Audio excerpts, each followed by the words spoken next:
Tokyo এবং ওসাকার মঞ্চে ঠিক কি ঘটেছিল যার কারণে পুরো জাপান জুড়ে এখন শুধু একটি নাম জেনি।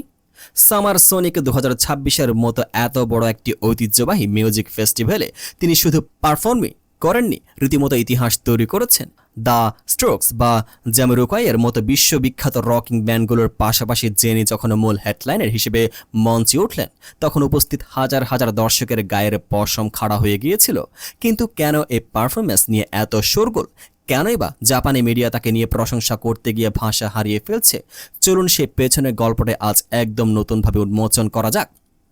25 বছর পুরনো করা সামার সোনিক মিউজিক ফেস্টিভ্যাল, যেখানে বিশ্ববিখ্যাত আর্টিস্টের জন্য এক বিশাল পরীক্ষার নাম, গত 14 আগস্ট টোক এবং 16 আগস্ট ওসাকায় দুদিনই এই ফেস্টিভ্যালের মাউন্টেন স্টেজ মাতান জেনি। কিন্তু এই শোকে কেবল সাধারণ কোনো মিউজিক কনসার্ট ভাবলে মস্ত ভুল করবেন।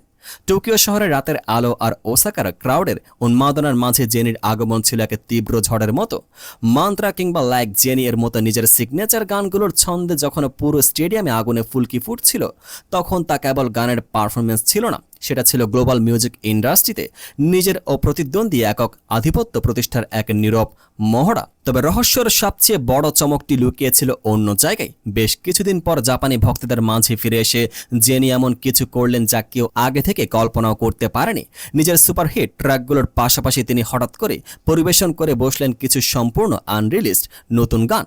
হ্যাঁ, একদমই অচেনা কিছু টিউন যা এর আগে বিশ্বের কোথাও কোনো কনসার্টে শোনা যায়নি। আলো আধারে সে রহস্যময় আবহে স্টেজের হাজার হাজার দর্শক তখন কার্যত বাকরুদ্ধ। গানের ধরন আর বিট ইঙ্গিত দিচ্ছে খুবই শীঘ্রই জেনের মিউজিক্যাল ক্যারিয়ারে এক অভাবনীয় কাল বৈশাখী নামতে যাচ্ছে। এটা কি তার নতুন কোনো অ্যালবামের আগাম সংকেত, নাকি আন্তর্জাতিক মিউজিক চার্ট নতুন করে উলটপালট করার এক বিশাল মাস্টার প্ল্যান? মঞ্চের পারফরমেন্স ছাড়িয়ে ভক্তদের মনে দোলা দিয়েছে জেনির ব্যক্তিগত যোগাযোগ ও স্টাইলিং।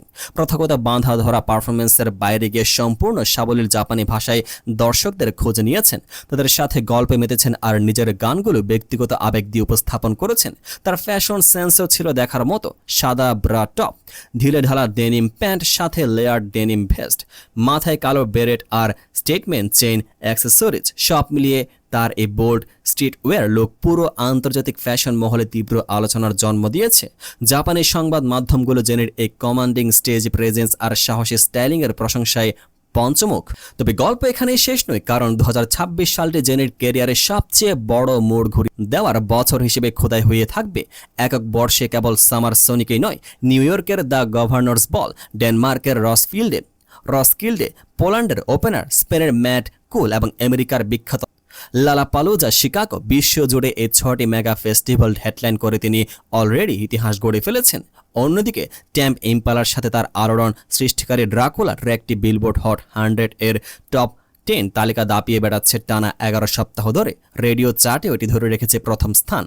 একজন সোলো আর্টিস্ট হিসেবে একই সাথে পুরো গ্লোবাল মিউজিক ফেস্টিভ্যাল সার্কিট শাসন করা এবং প্রতিনিয়ত নতুন ধারার গান দিয়ে বিশ্বকে চমকে দেওয়া, এর শেষ কোথায়? টোকিও আর ওসাকার মঞ্চে যে আগুনের ফুলকি জেনি জ্বালিয়ে দিয়ে গেলেন, তা কি বিশ্ব মিউজিক ইন্ডাস্ট্রির মোড় চিরতরে বদলে দেবে? জেনির পরবর্তী চাল ঠিক কি হতে চলেছে তা দেখতে এখন পুরো বিশ্ব সাগ্রহে অপেক্ষা করছে। এই বিষয়গুলো নিয়ে আপনার মতামত কি অবশ্যই কমেন্ট বক্সে লিখে জানান। এমন সব নিত্য নতুন আপডেট পেতে আমাদের সাথে থাকুন। দেখা হচ্ছে পরবর্তী ভিডিওতে।